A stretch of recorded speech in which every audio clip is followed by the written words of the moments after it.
Module 5, Negotiations. Want to get the best deal for your home? Well, it all comes down to savvy negotiations. Today, we're going to talk about how to handle negotiations effectively to get the best result for your home sale. Learn the strategies top agents use to create win-win situations. I'm the owner of Joanna Kraft Real Estate. Negotiation often gets a bad rep because people think it's either a fight to get what you want or something rude to avoid. But negotiation is about finding a win-win situation where everyone gets what they need. It's about compromise and communication. Like marketing, you don't have to become an expert in negotiation yourself. Instead, you need to understand the negotiation styles of the agents you're interviewing and how much specific training they've had. The Competitive Negotiator. This is a winner-takes-all kind of negotiator. It's an old-school style of negotiation that isn't very effective today. An agent who is a competitive negotiator typically has a big ego and is proud to be known as cutthroat and unyielding. This approach often comes at a high cost to their sellers. Deals take longer, buyers get frustrated, and negotiations can break down. Competitive negotiators are stubborn and inflexible, often relying on bullying techniques. This approach doesn't speed up the process and usually ends up costing you money. Other agents don't like working with them, which can hurt your chances of getting good offers. The Compliant Negotiator. This kind of negotiator is the opposite of the competitive one. Compliant negotiators fear confrontation and disagreement. They need to be liked, so they let others walk all over them and you. This type of agent will always give in to the demands of the other side and will convince you to do the same. They might be nice, but they won't represent your best interests. Negotiation is a part of every real estate deal. It's something to be expected, not feared.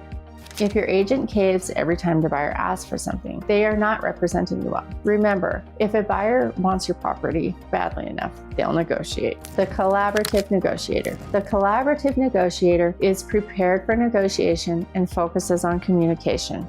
They listen, ask questions, and seek to understand all parties involved in collaboration with you. They set goals for the sale of your home and help you prioritize your needs and desires. They won't promise you the moon, but will help you be realistic from the start. When offers come in, a collaborative negotiator will take the time to understand each buyer's motivations and priorities. They work with the buyer's agent to come up with creative options and solutions that work for everyone.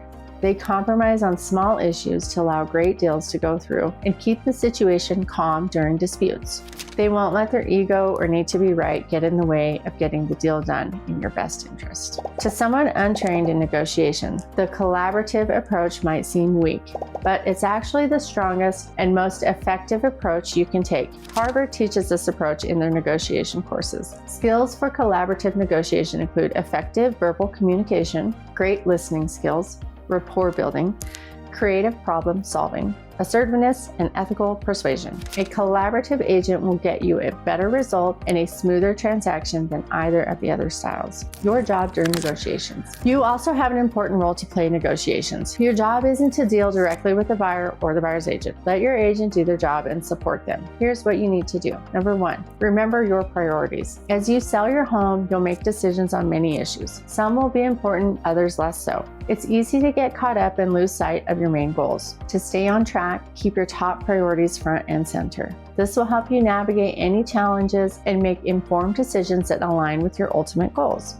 2, stay calm and think it through. The best decisions are not made when feeling emotional. Take a deep breath, respond, don't react, and think it through. If you need time to get into a better place emotionally, sleep on it before making a decision. Number 3, listen and ask questions. Your agent is there to advise, so please listen. If you don't agree or understand why they want you to compromise on something, ask questions. At the end of the day, you have the final say in any decision.